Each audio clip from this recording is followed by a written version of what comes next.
This month at the 6th Democratic primary debates, the issue of nuclear energy came up. This is what Elizabeth Warren, Andrew Yang, and Tom Steyer had to say. Senator Warren, a new question to you, Senator Warren. Many of our Western allies rely heavily on nuclear energy because it's efficient, affordable, and virtually carbon-free. And many climate experts believe that it's impossible to realize your goal of net zero emissions by the year 2050 without utilizing nuclear energy. So can you have it both ways on this issue? So I see it right now as we've got to get the carbon. We've got to stop putting more carbon into the air. We've got to get the carbon out of the air and out of the water. And that means that we need to keep some of our nuclear in place. I will not build more nuclear. On nuclear power, I agree with the research. We need to have everything on the table in a crisis situation, which this is. Other countries have had success with nuclear power, and the next generation thorium reactors have a wealth of potential.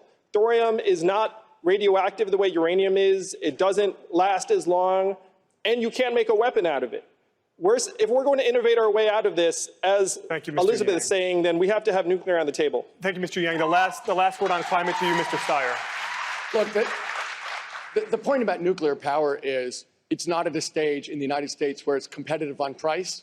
It has a lot of risks to it in terms of disasters, and we have no ability to store the toxins that come out of it and last 100,000 years. We actually have the technology that we need. It's called wind and solar and batteries. So there you have it. Bernie Sanders is anti-nuclear. Joe Biden is actually, to his credit, pro-nuclear. Klobuchar and Buttigieg have indicated support. There seems to be a divide with the Democrats running for president, where the majority of the older candidates that are running are anti-nuclear, while the younger ones are more pro. But breaking this down, so we just saw Elizabeth Warren keeping what we have, but not building anything new. Andrew Yang with the right approach, because the research just shows us without a doubt you absolutely have to invest and get more energy from nuclear in order to stop the CO2 production from burning fossil fuels. And then we just saw Tom Steyer. And Tom Steyer's statement makes me wonder, does this guy still have stock in coal? I mean, seriously, if you're an oil executive and a coal executive, and you just heard what this guy had to say, man, vote for him. Somebody who just says solar and wind and batteries that's all we need. We're doing just fine, man. Vote that guy in for president if you're making your money off of coal and oil, because you're going to be doing very well for a very long time with that kind of ridiculous mentality. And you really got to wonder, somebody who would take that off the table, somebody who claims to be this great champion of climate change, but he's going to take one of the greatest solutions, something that is even available now, even though we are looking to future advancements with the technology as well. Something is available now. Just to close the door on that completely, you really have to wonder, is there another agenda going on? I mean, imagine walking down a street and somebody says, oh my gosh, they're flailing their arms. They're saying, oh, I'm starving. If I don't get any food, I'm going to starve to death in the next 12 minutes. So you run to the local sandwich shop, you go back with a sub, you give it to them, and they look at it and they say, I don't want that. I want money. And then it's like, oh, well, they're saying they're starving, but actually they were just using that to get money. They weren't actually starving. There was another agenda. That's immediately what goes through my head, because here's the thing about battery. Battery is not the be-all, end-all solution, not even close. If you lost power and you had a battery backup, not a gas-powered generator. If you have a gas-powered generator, you're going to be fine. But you have battery backup. First off, you're not going to get the same amount of power as you did off the grid. Forget about heating and air conditioning. Forget about your water heater. You'll be able to run your fridge, have lights, run your computers and your internet connection. And in a matter of hours, your batteries will be completely depleted. And it costs more energy to charge a battery than the battery produces from that charge. And manufacturing batteries and disposing of batteries is very bad for the environment. So the technology isn't even close to make a statement where, oh, we don't need nuclear, just batteries will take care of this. Now, we don't close the door on batteries. We don't take it off the table. We have companies working, and hopefully we will get some great revolutionary advances in technology where they'll produce a heck of a lot more power than they currently do. They'll be able to store for much longer than they currently do. Or maybe we don't see those advancements. We don't know, but we don't close the door. But when you look at nuclear, why would you close the door when there's work being done right now to try to really advance the technology of nuclear power? And we've already seen those advancements. Modern nuclear power plants are more efficient and safer than the power plants of the 50s and 60s that Grandpa used to make.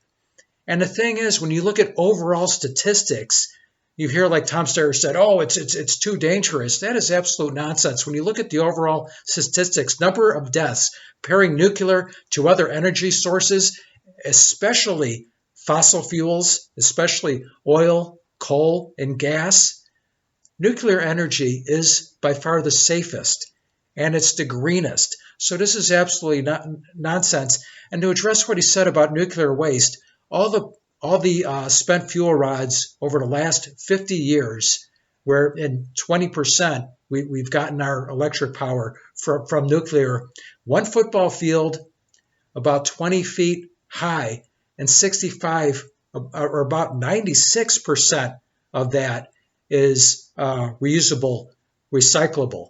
So his arguments are absolute nonsense. What he's saying is so ridiculous that you really have to wonder, does this guy have another agenda? Because he claims to be this great champion for climate change, but he makes such a ridiculous statement. Why would you take nuclear off the table? Why would you close the doors? And then him saying, oh, it's not viable in the United States.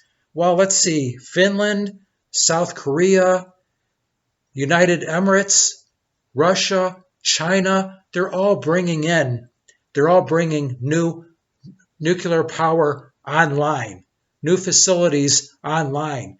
And this is going to produce a tremendous amount of electricity and significantly lower the amount of burning of fossil fuels and lowering those CO2 emissions. You look at France, 75% of their energy comes from nuclear, meaning far less pollution, far less CO2 emissions. They're energy independent, and they generate so much electricity that they actually export energy. And apparently that's a bad thing. So this is absolutely insane. And then when you look at the thorium molten salt reactors, what Andrew Yang mentioned, huge advantages to that technology. You don't need this massive water cooling system like you do with the old reactors, and you can't use the spent fuel to create nuclear weapons. So that in itself are huge advantages, and those are starting to be brought online. There is investment in other parts of the world in that technology. So what Tom Steyer, Elizabeth Warren, Bernie Sanders, what they're saying is so inconsistent with having an actual agenda to realistically and aggressively address reducing the amount of CO2 emissions as much as possible. That kind of antiquated thinking isn't going to take us where we need to go. In order to address the problems of today, the problems of the future, we need technology, we need innovation, and we need initiative. And when it comes to these three things, by far, Andrew Yang is the strongest candidate. This is Jim Wall. Thanks for watching. Until next time. Cisco, do we have to leave all our good friends now? Only until next time, Pancho. Adios, amigos.